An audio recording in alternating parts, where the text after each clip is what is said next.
Welcome. Step into a world where stories breathe through my voice. Leave everything behind, find your perfect spot, and let's begin. A school story. Two men in a smoking room were talking of their private school days. At our school, said A, we had a ghost's footmark on the staircase. What was it like? Oh, very unconvincing. Just the shape of a shoe with a square toe, if I remember right. The staircase was a stone one. I never heard any story about the thing. That seems odd when you come to think of it. Why didn't somebody invent one, I wonder? You never can tell with little boys. They have a mythology of their own. There's a subject for you, by the way, the folklore of private schools. Yes, the crop is rather scanty, though.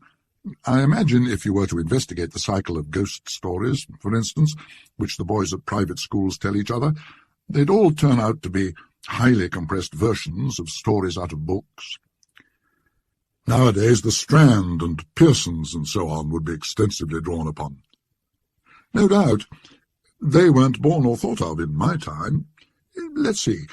I wonder if I can remember the staple ones that I was told. First, there was the house with a room in which a series of people insisted on passing a night, and each of them in the morning was found kneeling in a corner and had just time to say, "I've seen it," and died. Wasn't that the house in Berkeley Square? I dare say it was. Then there was the man who heard a noise in the passage at night, opened his door, and saw someone crawling towards him on all fours, with his eye hanging out on his cheek. There was, besides, let me think, yes, the room where a man was found dead in bed with a horseshoe mark on his forehead, and the floor under the bed was covered with marks of horseshoes also. I don't know why. Also there was the lady who, unlocking her bedroom door in a strange house, heard a thin voice among the bed curtains say, "Now we're shut in for the night." None of those had any explanation or sequel. I wonder if they go on still, those stories. Oh, likely enough, with additions from the magazines, as I said. You never heard, did you, of a real ghost at a private school? I thought not. Nobody has that ever I came across. From the way in which you said that, I gather that you have. I really don't know, but this is what was in my mind. It happened at my private school 30-odd years ago, and I haven't any explanation of it. The school, I mean, was near London. It was established in a large and fairly old house, a great white building, with very fine grounds about it. There were large cedars in the garden, as there are in so many of the older gardens in the Thames Valley, and ancient elms in the 3 or 4 fields which we used for our games.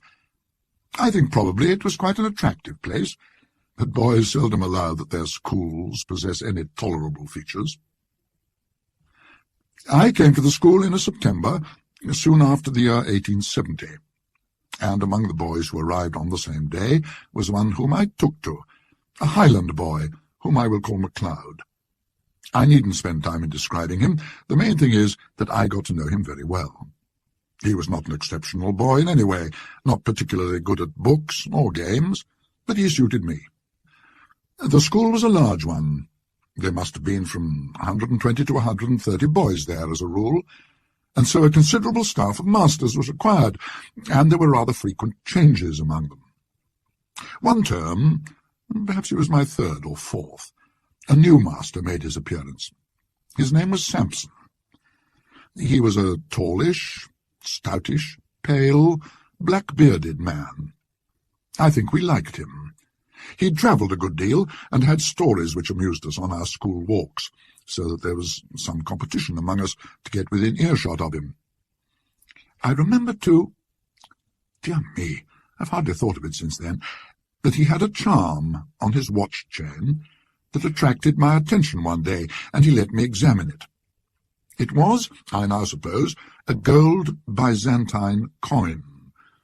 There was an effigy of some absurd emperor on one side. The other side had been worn practically smooth, and he had had cut on it, rather barbarously, his own initials, G.W.S., and a date 24th of July, 1865. Yes, I can see it now. He told me he'd picked it up in Constantinople. It was about the size of a florin, perhaps rather smaller. Well, the first odd thing that happened was this. Samson was doing Latin grammar with us. One of his favourite methods, perhaps it is rather a good one, was to make us construct sentences out of our own heads to illustrate the rules he was trying to make us learn. Of course, that is a thing which gives a silly boy a chance of being impertinent. There are lots of school stories in which that happens, or anyhow there might be.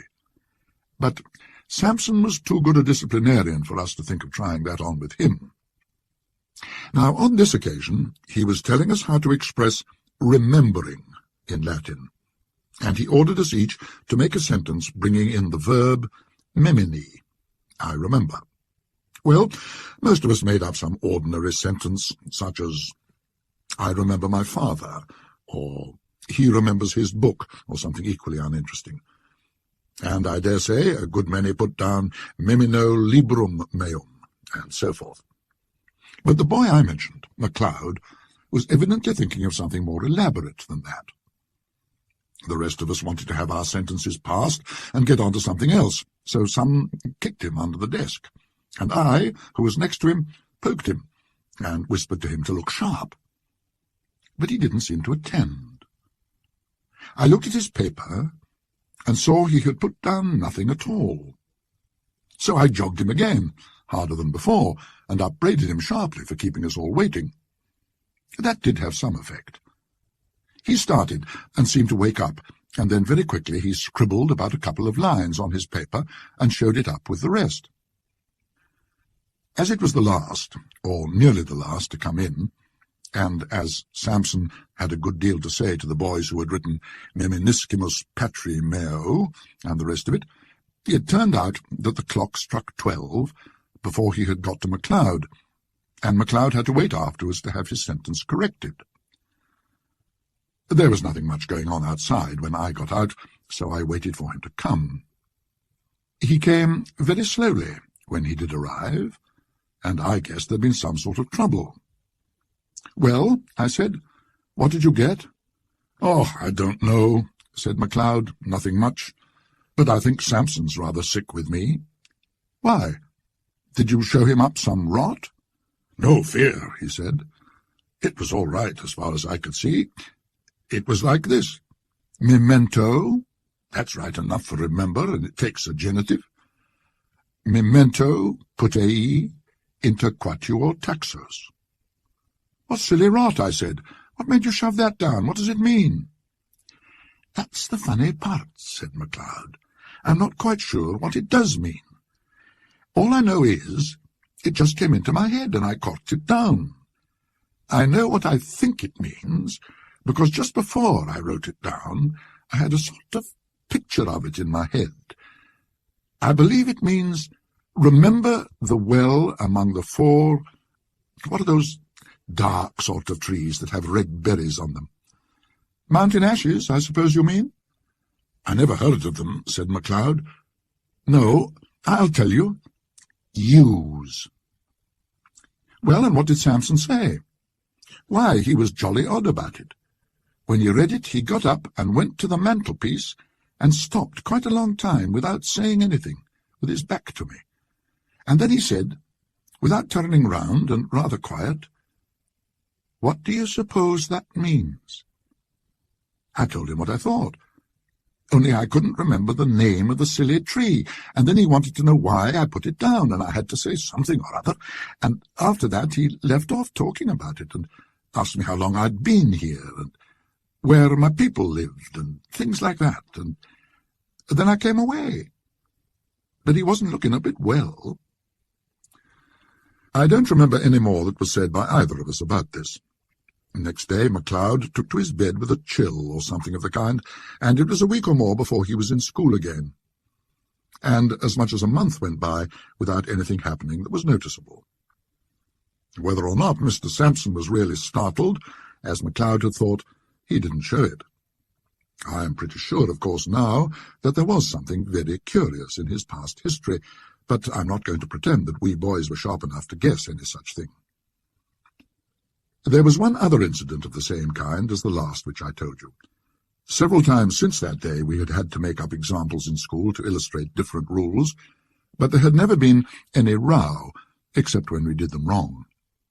At last there came a day when we were going through those dismal things which people call conditional sentences, and we were told to make a conditional sentence expressing a future consequence. We did it, right or wrong, and showed up our bits of paper, and Samson began looking through them. All at once he got up, made some odd sort of noise in his throat, and rushed out by a door that was just by his desk. We sat there for a minute or two, and then, I suppose it was incorrect, but we went up, I and one or two others, to look at the papers on his desk. Of course, I thought someone must have put down some nonsense or other, and Samson had gone off to report him. All the same, I noticed that he hadn't taken any of the papers with him when he ran out. Well, the top paper on the desk was written in red ink, which no one used, and it wasn't in anyone's hand who was in the class. They all looked at it, MacLeod and all, and took their dying oaths that it wasn't theirs. Then I thought of counting the bits of paper, and of this I made quite certain.